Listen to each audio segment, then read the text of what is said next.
way most never predicted. Across the world, people have lost their lives, livelihoods, and are tasked with the enormous challenge of rebuilding their lives, communities, and countries during a very uncertain period in human history. However, uncertainty and inability are different. I strongly believe that we, as a community of nations, are capable and must recover together by remaining hopeful.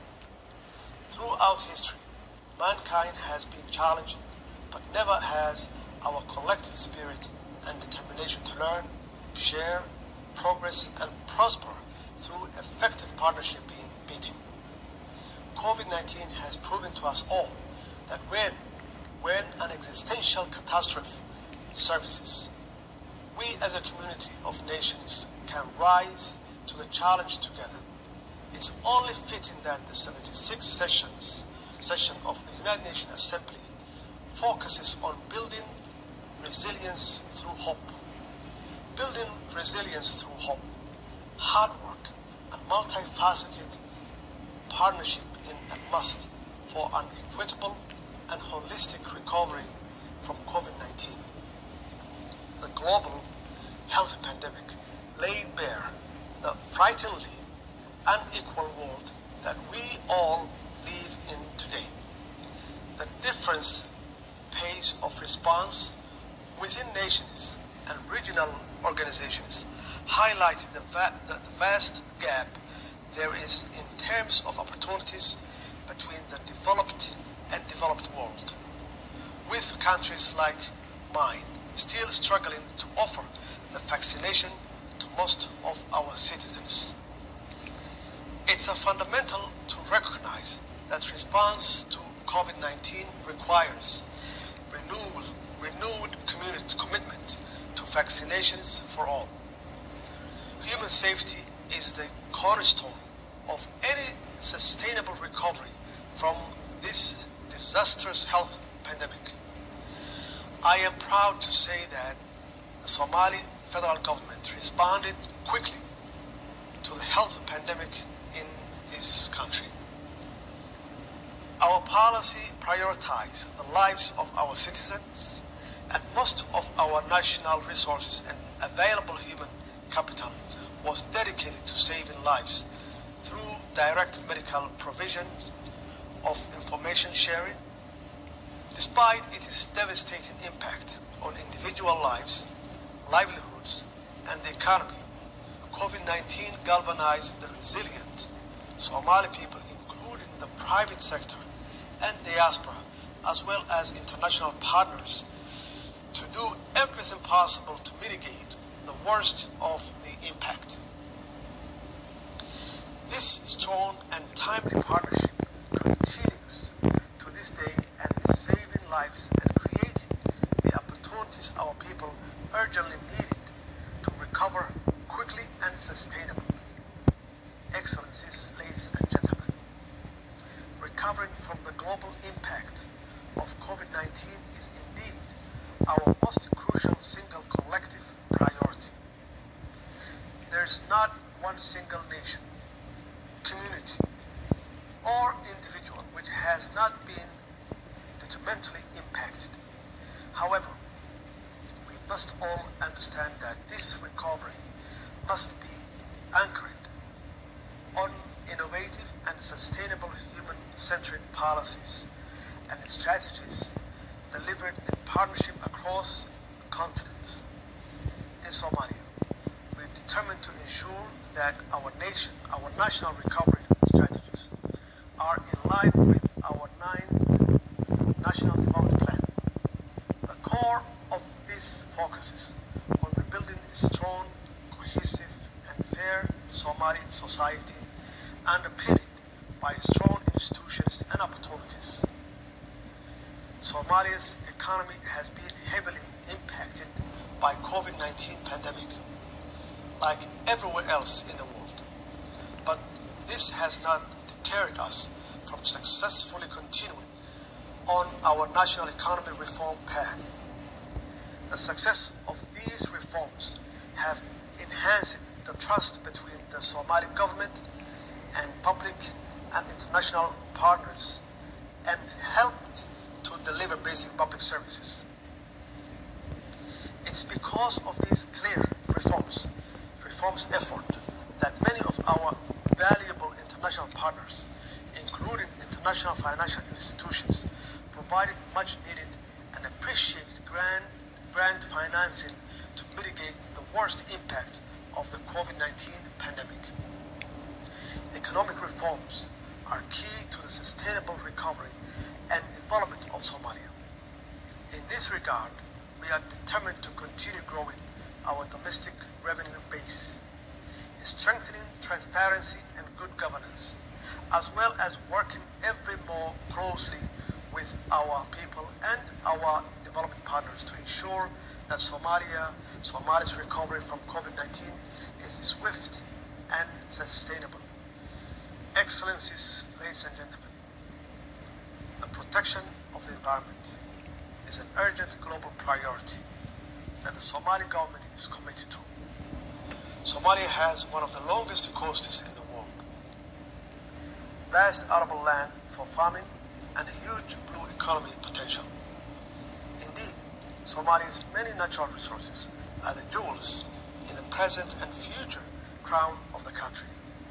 And only through the protection of our environment can the resilient Somali people truly benefit from them. However, Somalia directly experiences the painful result of global warming.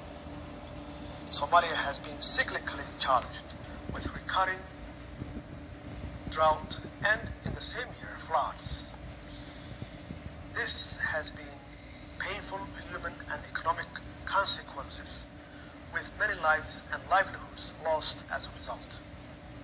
Somalia's environmental challenges have led to food insecurity, an increase in the number of internal displacement people living in many cities like Mogadishu, and the weakening of the traditional rural communal economy networks that have sustained and Somali people for centuries. The Somali proverb states that the city lives of the provision of the countrysides.